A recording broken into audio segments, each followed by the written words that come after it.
Let's get ready to ramble.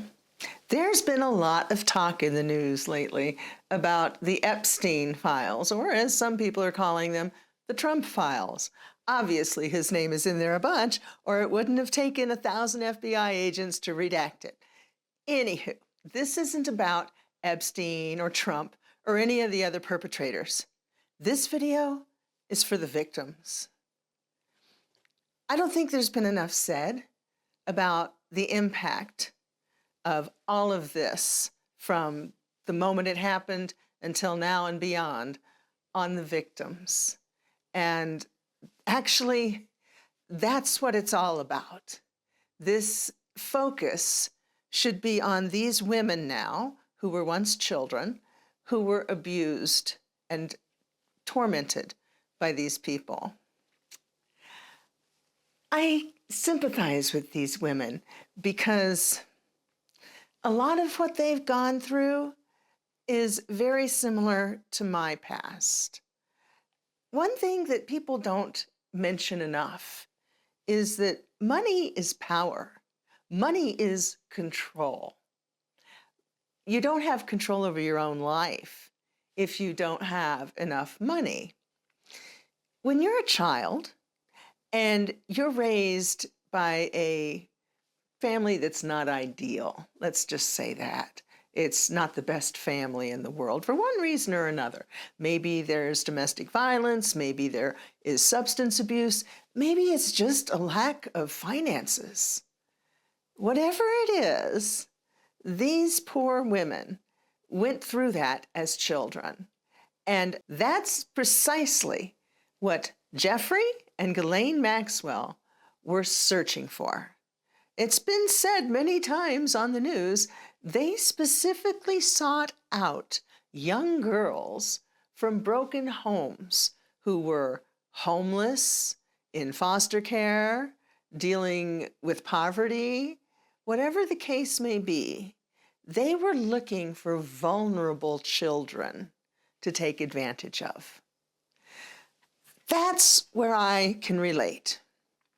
I had a wonderful grandmother who raised me, who did everything in her power to bring me a normal life and give me all the benefits that normal children had.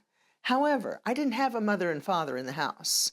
I didn't have money. We were basically destitute. My grandmother got Social Security. She never made over $8,000 a year. That was our total household income. So we didn't eat meat at our meals. We had beans, navy beans, lima beans, chickpeas, all kinds of beans. I am so sick and tired of beans. But that's just the start of it, you know? I couldn't apply for college because an application was $25.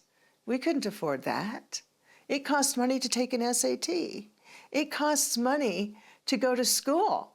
You have to have clothes. We lived at Goodwill. Everything we bought for the house, from clothes to furnishings, came from Goodwill, basically. So I was vulnerable. I can see that if I had been offered an opportunity to make large sums of money by massaging men, this is something that I could have fallen for had I been in their shoes, you know. I mean, I can see that. When somebody is that destitute and that desperate for money, you dangle a $100 bill in front of them, they pay attention.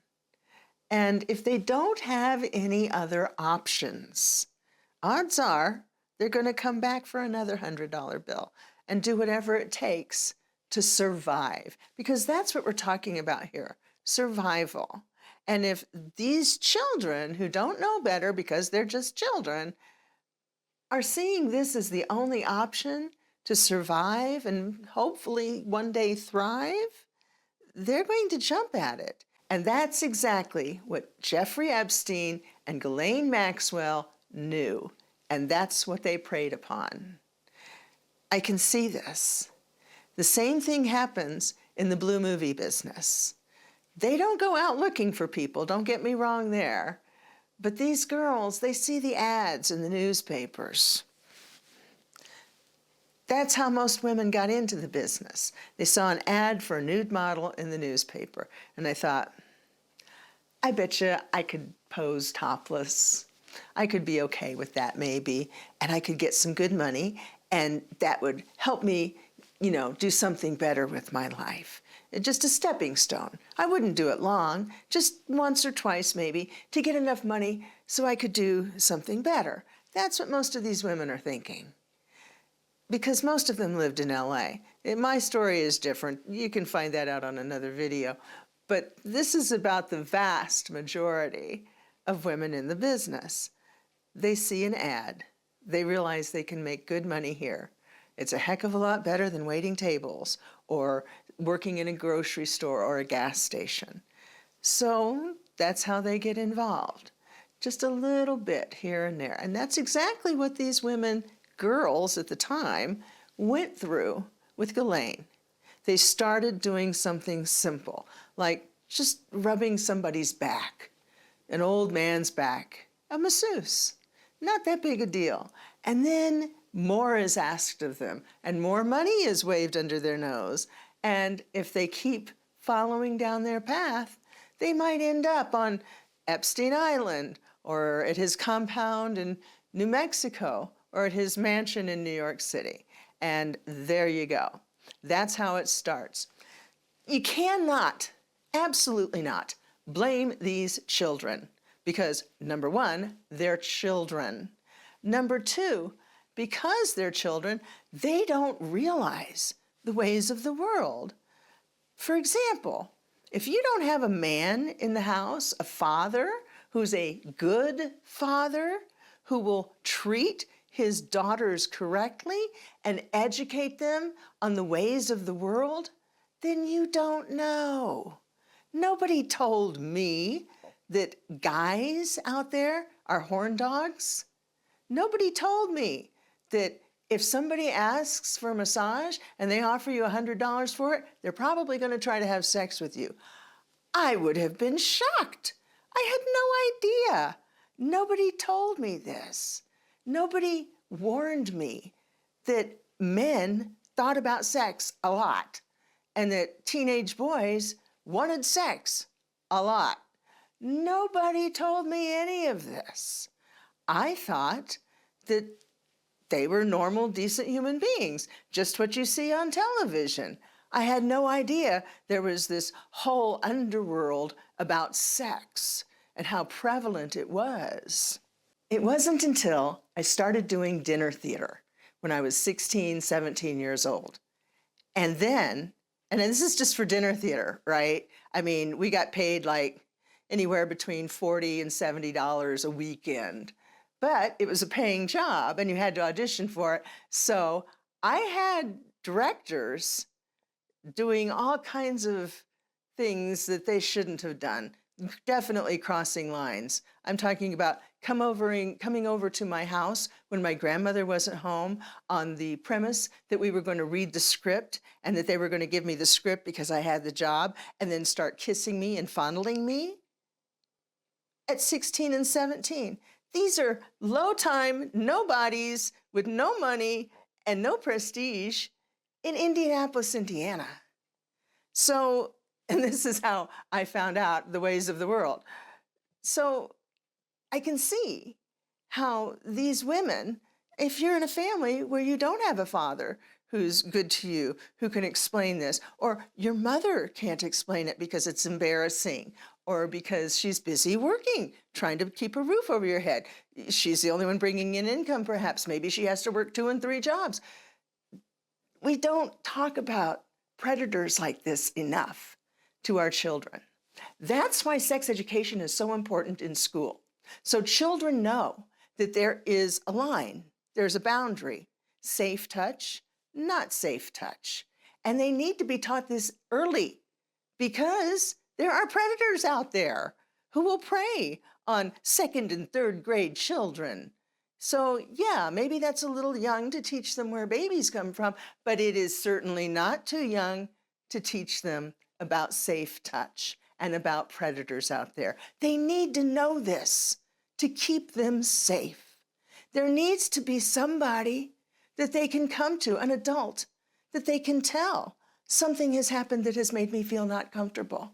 If their parent isn't available because they have their own issues or they're working a lot, then there needs to be a teacher that they can come and say, somebody touched me in a way that didn't feel right, or somebody asked me to do something that I've never heard of before, and I feel very uncomfortable. Or somebody showed me a movie where these adults were doing things with no clothes on, and I didn't like watching that. Somebody needs to be there for these children. So when these focus on the family, conservative, right-to-life Puritans start clutching their pearls about us teaching sexual education to 7- and 8-year-olds, what they're doing is protecting sexual predators.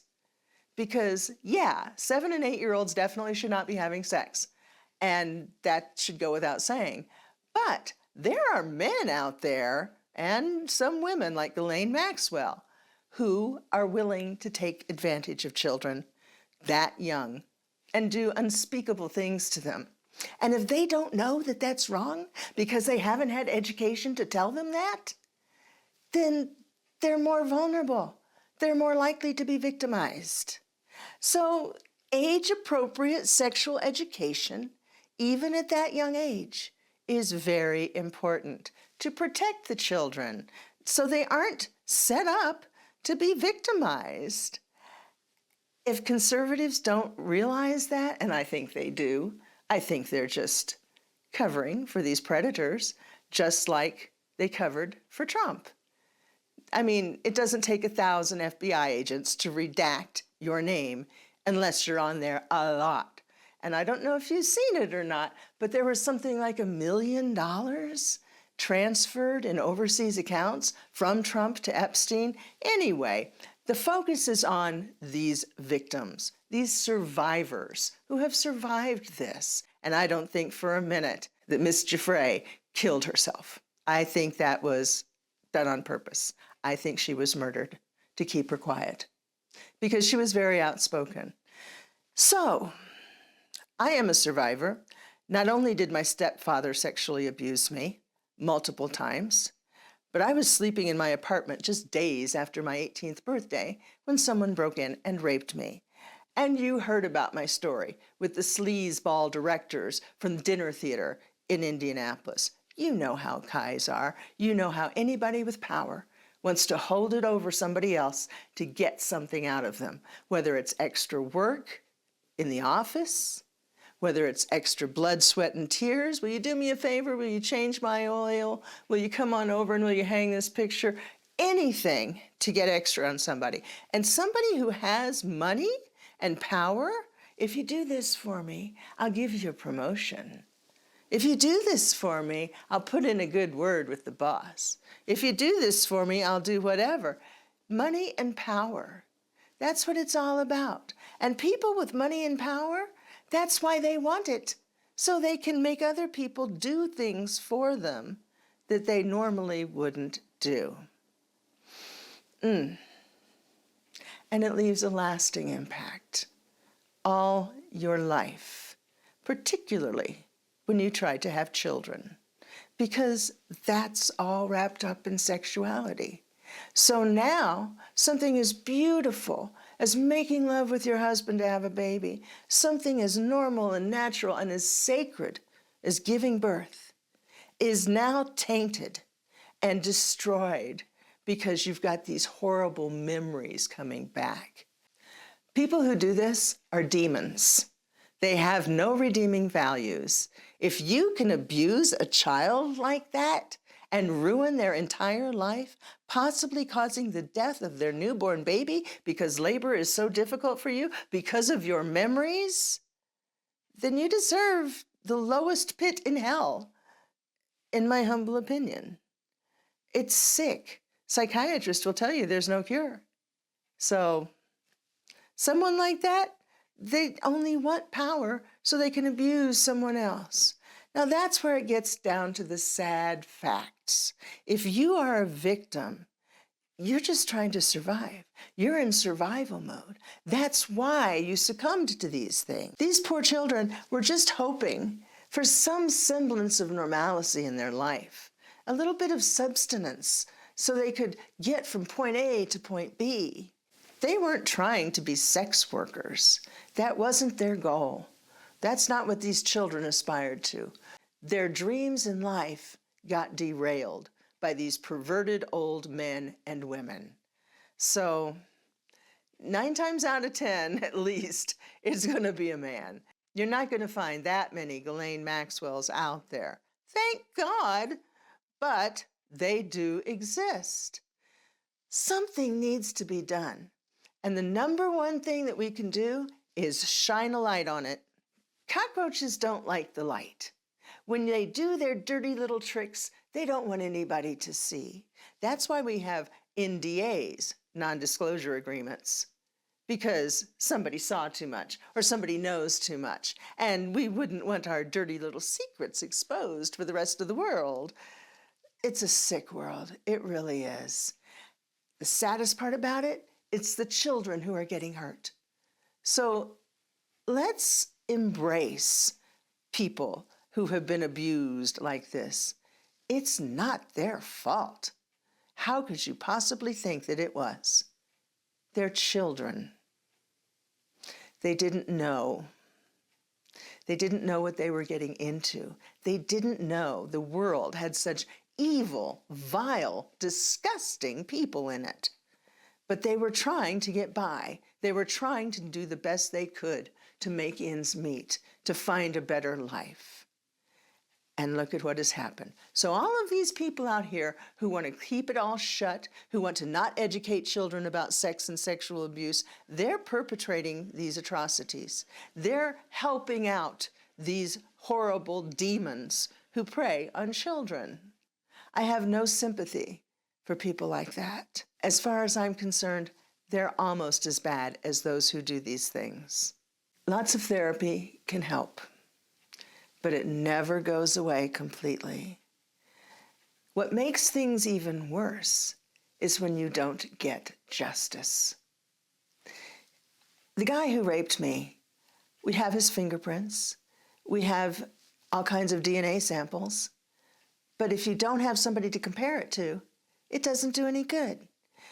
To be victimized like that, to have it ruin your whole life. I mean, if that hadn't happened to me, I would have never gotten into the adult business. I was on track to be a Broadway actress, and that's what I was planning to do, until I went to New York City and found out about the casting couch, and an agent told me that the only way I would ever get a break on Broadway was to be extra friendly to some of the producers and directors. So this is everywhere. But I tell you, I didn't have to do that to get into the adult business. I never had to participate in the casting couch. I didn't have to be extra friendly to anybody. All I had to do was say, yeah, I'll do it. And then they shot a film of me working with my husband. So that felt a lot less victimizing than many of the other things I had been through as a child with my stepfather. This has been a hard video to make. And it's probably not a comfortable one to watch either, as I think about it, particularly for anybody who's experienced the things that I have or the things that these poor women have. But I think it really has to be said, for these women to have some healing, to feel like the world isn't as horrible a place as they think it is and have experienced in their short lives, they need justice. They need justice. As an outsider, someone who's just watching this on the news, who's hearing about it, after the fact, I have to say, I need justice. I need to feel like the world has some checks and balances. And I think the way the government is going right now, a lot of that has been ripped away. We need to see the bad guys lose for a change. We haven't seen that, not nearly enough, and it's long overdue. I'm not asking for the good guys to win all the time, but the real demons that prey on children like this, the ones who are killing children over in Gaza, that kind of thing. And here on our own soil, if we can't even control what happens in our own country, my goodness, what have we become if there's no justice for the children? Anyway, that's my ramble. Thank you very much for listening.